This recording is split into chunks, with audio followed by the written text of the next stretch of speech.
This video will explore how to cope with stress. We'll first talk about stress and the vagus nerve, then we'll explore what stress resilience really is, and of course, ways to begin to build that resilience. The vagus nerve is the main nerve that connects our brain to all of the major organs in our body. It helps control our breath, our heart rate, and even our digestion.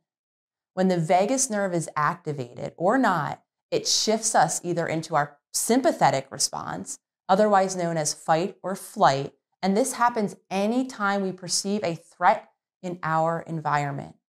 When we activate our vagus nerve, it actually downshifts us from the sympathetic fight or flight response into what is known as the parasympathetic response, otherwise known as rest or digest, and it allows our body to do just that, to repair, to be peaceful, to even sleep and rest. Stress resilience is our body's ability to cope with stress. It's actually not an absence of stress at all. It's our ability to shift into that sympathetic response and then downshift back into that parasympathetic mode. And it's affected by our vagus nerve. Stress resilience is actually our body's ability to cope with stress. And it's affected by what is known as the tone of our vagus nerve, or really simply, the ability to go from fight or flight, or that stressed out response, back into that parasympathetic mode of calm. Our stress resilience is impacted by not only our genes, but our environment, beginning in utero, so even before birth. It's impacted by our mother's ability to deal with stress, by the stress hormones that are present in her body, and by her body's ability to fall back into that calm state of rest and digest.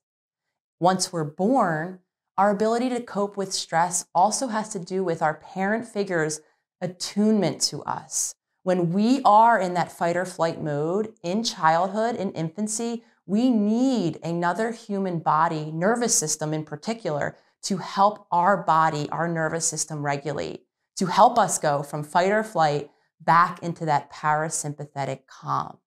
Those of us who didn't have attuned parent figures around us might never have had that flexibility, might never have come back into that peaceful, calm state, might not, as a result, have very much stress resilience at all. How do we begin then to rebuild stress resilience? We do so by actually causing stress to our body so that our body goes into that fight or flight mode and then activating that vagus nerve, allowing our body then through conscious choice to come back into that calm.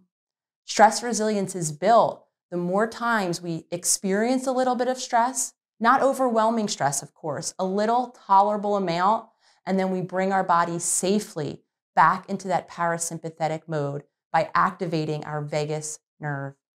There are actually exercises that you can engage in daily to help stress your body and then create calm. One of the best ways to do that is through the power of our breath. Anytime you naturally feel your body becoming stressed, your heart rate elevating, your breath becoming shallow, you can redirect your breath down to your belly. Putting a hand on your belly and feeling it inflate activates your vagus nerve, bringing your body from stress back into calm. You can also activate your vagus nerve,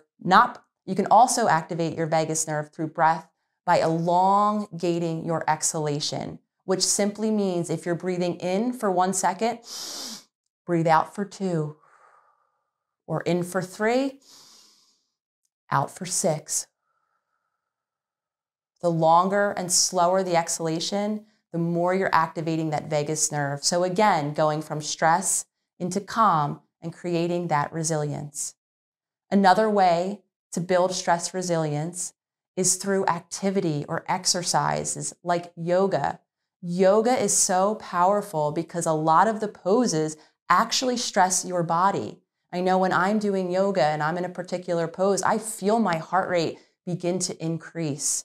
Doing a stressful pose followed by a calming pose will activate your vagus nerve in the same way, stressing your body and then bringing it back to calm.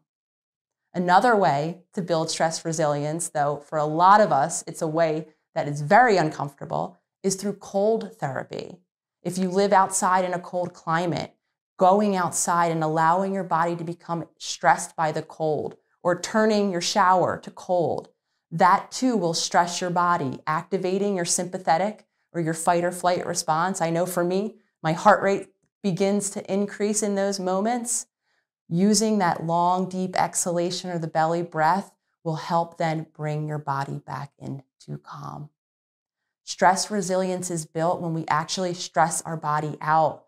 Each time we do that, we're building that ability to cope with the daily stressors in our life. I'd love to hear from you listening. Have you experimented with any of these activities to bring that stress to your body and to help you cultivate that much needed resilience to deal with the stresses of the daily world? Leave your experiences and/or any questions in the comments below.